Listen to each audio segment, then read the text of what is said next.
Homemade சுக்கு coffee எப்படி செய்கிறன்றதை பார்க்கலாம் வாங்க.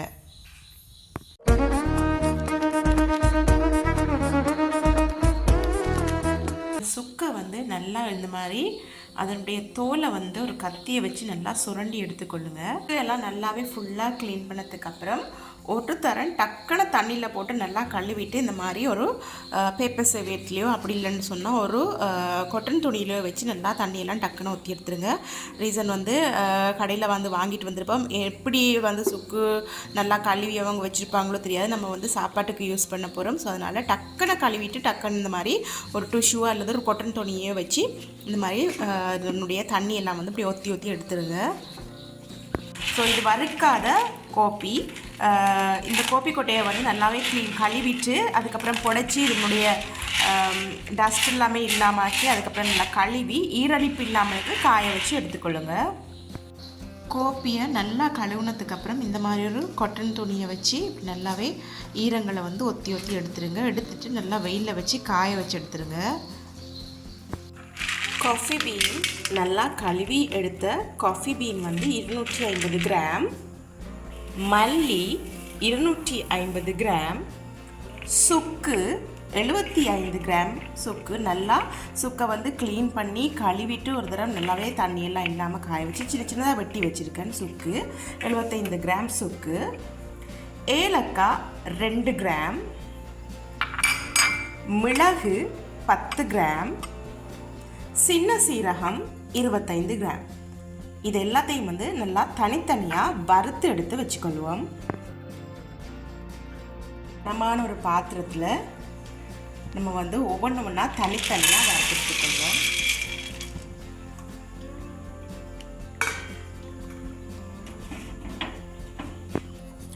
மிதமான தீயில் ஆகியும் தீயை விடாமல் இந்த கோப்பி கொட்டைகள கலர் சேஞ்ச் ஆகிற லைட் ப்ரௌனாக வரும் வரைக்கும், அந்த வாசனை உங்களுக்கு தெரியும், கோப்பி வாசனை வரும் வரைக்கும் இதை நல்லா வறுத்தெடுத்துக்கோங்க. நல்லா வறுத்தாத்தான் உங்களுக்கு அது மாவாக தூளாக அரைச்சி கொள்ள முடியும். அதனால் நல்லா வறுத்தெடுத்துக்கொள்ளுங்க. நல்லா டைம் எடுத்து வறுத்தெடுத்துக்கொள்ளுங்க.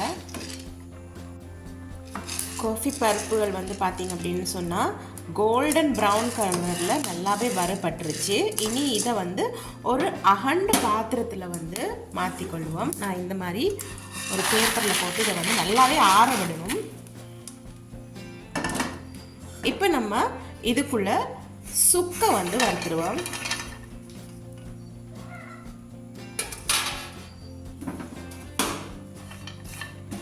சுக்குமே கலர் சேஞ்ச் ஆகி லைட் ப்ரௌன் கலரில் வரும் வரைக்கும் சுக்கையும் நல்லா வறுத்தெடுத்துருங்க. மிதமான தீயில வச்சு வறுத்துருங்க. முன்னோர்கள் கண்டுபிடிச்சு ஆனால் இப்போது மறந்து போன ஒரு பானந்தாங்க இந்த சுக்கு காஃபி. இந்த சுக்குக்கு ஒரு கதையை சொல்லுவாங்க. சுக்குக்கு மிஞ்சிய மருந்தும் இல்லை, சுப்பிரமணியனுக்கு மிஞ்சிய தெய்வமும் இல்லை அப்படின்னு சொல்லுவாங்க. இந்த சுக்கு பார்த்தீங்கன்னு சொன்னால் இஞ்சியை காய வச்சு செய்கிறது தான் சுக்கு. காலையில் இஞ்சி, கடும்பகல் சுக்கு, மாலையில் கடுக்காய் அப்படின்னு பெரியவர்கள் சொல்லுவாங்க. இஞ்சியை காய வைத்து தான் இந்த சுக்கை தயார்படுத்துகிறாங்க.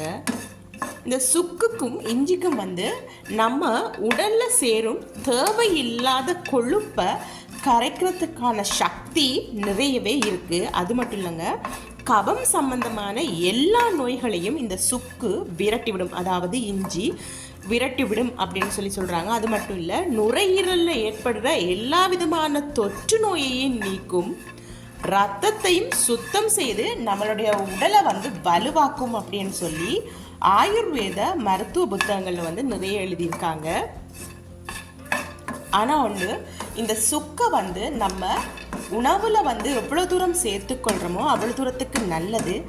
ஆனால் அதனுடைய தோலை நீங்கள் சுத்தமாக நீக்கிட்டு தான் இந்த சுக்கை நீங்கள் பயன்படுத்தணும். இஞ்சியை நம்ம தோலை நீக்கிட்டு தான் பயன்படுத்துவோம் இல்லையா, அதே மாதிரி தான் இந்த சுக்கையும் தோலை இயன்றளவு நீங்கள் ஃபுல்லாகவே இல்லாமல் ஆக்கிட்டு தான் இந்த சுக்கையும் நீங்கள் உணவுக்கு பயன்படுத்தணும். ஒரு கிழமையில் நீங்கள் 3 தரமாவது உங்களோட உணவில் வந்து இந்த சுக்கை சேர்த்துக்கொள்கிறீங்க அப்படின்னு சொன்னால் உங்களுக்கு வந்து நிறைய நோயிலிருந்து நீங்கள் வந்து விடுபடலாம். சுக்கு நல்லாவே வறுபட்டுருச்சு. உங்களுக்கு பார்த்தாலே தெரியும் கலர் வந்து சேஞ்ச் ஆகிருக்கு, நல்லாவே கோல்டன் ப்ரௌன் கலரில் வந்துருச்சு. இப்போ நீங்கள் வந்து இது வறுபட்டுட்டா அப்படின்னு சொல்லி பார்க்குறதுக்கு ஒரு சுக்கு எடுத்து இப்படி உடைச்சி பார்த்தீங்கன்னா உங்களுக்கு தெரியும். அது இப்படி உடைஞ்சிது அப்படின்னு சொன்னால் இது ஆற நமக்கு பவுடராக அரைக்கிறதுக்கு பதம் வந்து சரியாக இருக்கும். இதையும் நம்ம ஏற்கனவே வறுத்து வச்சுருந்த கோபி சீட்ஸோட வந்து நம்ம சேர்த்துக்கொள்வோம். கோபி கட்டையோட இதையும் வந்து சேர்த்துக்கொள்வோம். இப்போ இதுக்குள்ளே நம்ம எடுத்து வச்சிருக்கிற 250 கிராம் கொத்தமல்லியை வந்து சேர்த்துக்கொள்வோம். கொத்தமல்லியும் நல்லாவே ப்ரௌன் கலர் சேஞ்ச் ஆகி வரும் வரைக்கும் நல்லா வறுத்துட்டுக்கொள்ளுங்க. வறுக்கும் போது மிதமான சூட்டில் வச்சு வறுத்துட்டுக்கொள்ளுங்க. கொத்தமல்லியும் நல்லாவே வறுபட்டுருச்சு, நல்லா வாசனை வருது. இப்போ இதையும் நம்ம ஆல்ரெடி வறுத்து வச்சுருக்கிறதோட சேர்த்து இதையும் நல்லா ஆற விட்டுறலாம்.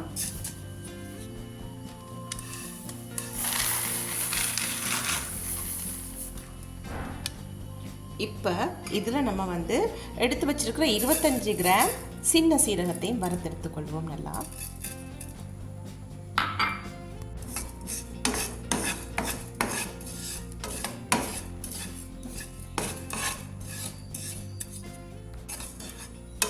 சின்ன சீரகம் நல்லாவே வந்து வறுபட்டுருச்சு. இப்போ இதையும் வந்து நம்ம ஆல்ரெடி வறுத்து வச்சுருக்கிறதோட சேர்த்துக்கொள்வோம்.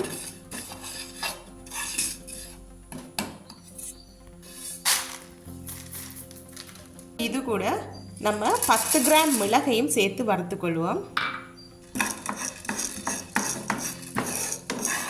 மிளகு வறுக்கும் போதே எடுத்து வச்சிருக்கிற 2 கிராம் ஏலக்காயையும் போட்டுக்கொண்டு வறுத்துக்கொள்வோம்.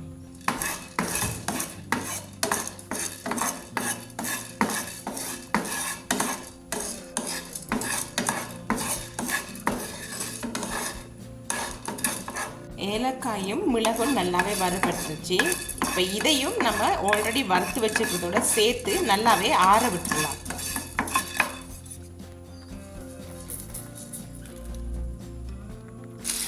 எல்லாமே ஒரு 15 நிமிஷம் நல்லா ஆறட்டும். இதை அப்படியே மிக்ஸ் பண்ணி விட்டுருங்க.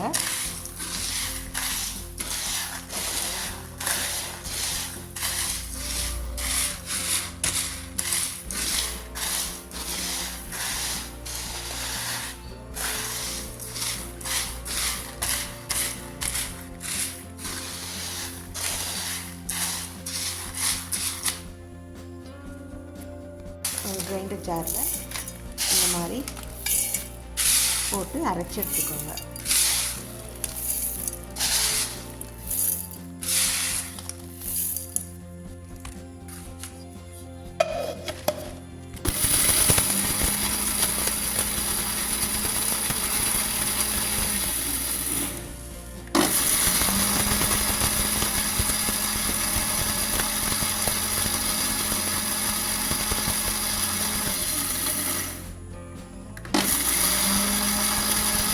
இப்படி நீங்கள் பவுடராக அரைச்சி கொள்ளுங்க.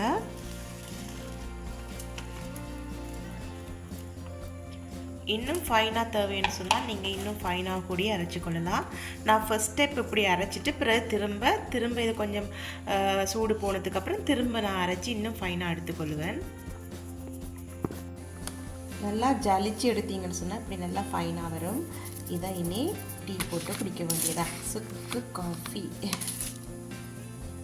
காஃபி தூளெலாம் நல்லா அரைச்சதுக்கப்புறம் அரைக்கும்போது நமக்கு வந்து கிரைண்டரில் வந்து சூடாகும். அந்த சூடு போகிறதுக்காக கொஞ்சம் நேரம் அப்படியே இதை வந்து காத்தோட்டமாக விட்டுருங்க.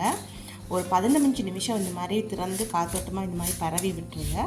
அதுக்கப்புறம் வந்து நீங்கள் ஈரம் இல்லாத காற்று போகாத கண்டெய்னரில் போட்டு வச்சிங்கன்னு சொன்னால் குறைஞ்சது 6 மாதத்துக்கு சரி நீங்கள் இதை ஃப்ரெஷ்ஷாகவே நீங்கள் பாவிக்கலாம்.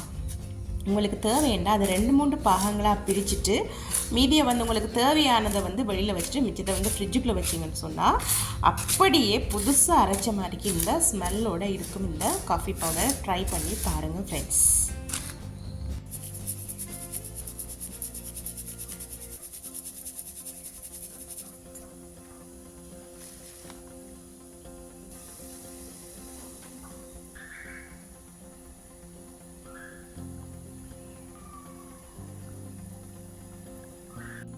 அடியில் பனை வெல்லம் போட்டு மேலே சுக்கு காஃபியை ஊற்றி குடிச்சா பிரமாதம்.